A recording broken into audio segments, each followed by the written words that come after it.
We're public speaking all the time. Public speaking is not just reserved for microphones and podiums, because we're engaging with the world all day long. And it doesn't matter who your audience is, they can be big or small, and it doesn't matter what age your audience is. So this week I want to focus on communicating with children. I'm a mother. I have 2 little boys. They're ages 3 and 5. And sometimes they can be my toughest audience. So I want to share with you some of my techniques to get them to listen to me and do what I have to say. So here goes. Now, I don't know if you've heard this term. It's called the witching hour. And it's actually witching hours. It sort of exists between 4 and 7 p.m. where there is a lot going on. It's dinner and playing and bath time, bed, books, the whole bit. And it requires a tremendous amount of energy. So I'm a natural multitasker, but I find that if I am engaging in too many activities at once, especially trying to communicate with my children, a lot gets lost in translation. So my first tip is to actually connect, meaning stop what you're doing, take a moment away from the kitchen, go in front of your children and say, hey guys, I have to tell you something. Just connect with them.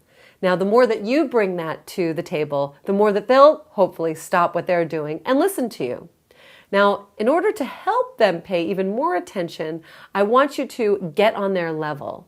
They're so used to people speaking down to them. And we know just by virtue of the fact that this big, tall person is speaking to a shorter person, you are actually looking down on them. And you want to sort of honor them in a sense by bringing your body to their level and getting really face to face.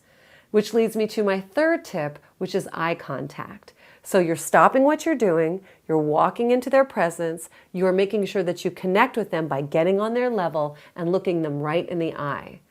Now the next step after that is so let's say you ask them, hey guys, I wanted to let you know, you're down on their level, that we're going to have dinner in 5 minutes and now I need you guys to wash your hands.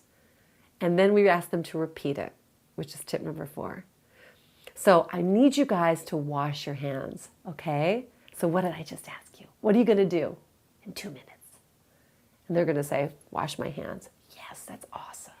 Now the 5th step is to reward them when they actually do what you want them to do. We're reinforcing the good behavior.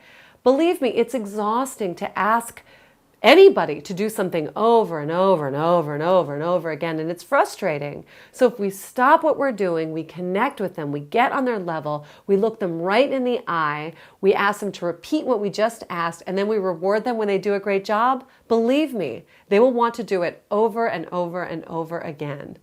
Now, the key to all of this, sort of the umbrella advice that I have, is to use a sense of humor.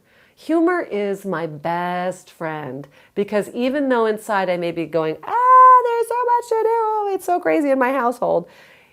If I do it with a sort of lightness and a sense of humor, everybody is just having a better time and it gets everybody on board much faster than if I were frustrated. I love the idea that you, as a student of public speaking, can practice all the time. You should not be saving your public speaking moments for when it's a big opportunity and let's say your career is on the line. This is the greatest opportunity to practice. If you put yourself around children, whether they're your own or somebody else's, it's the best way to really rehearse all of your techniques. So again, even though they may be a tough audience, they're really behaving the way most people behave. I mean, come on. How many adults that you know are pretty distracted in life? You tell them something and they don't really listen. Now, I'm not suggesting that you speak to adults in the exact same manner that you speak with children, but understand that there is a connection. So the more you can practice this in an exaggerated way and not take it personally if they don't actually respond the way that you want, the more training ground you have to do this in life, no matter who you're with. I hope these tips are helpful.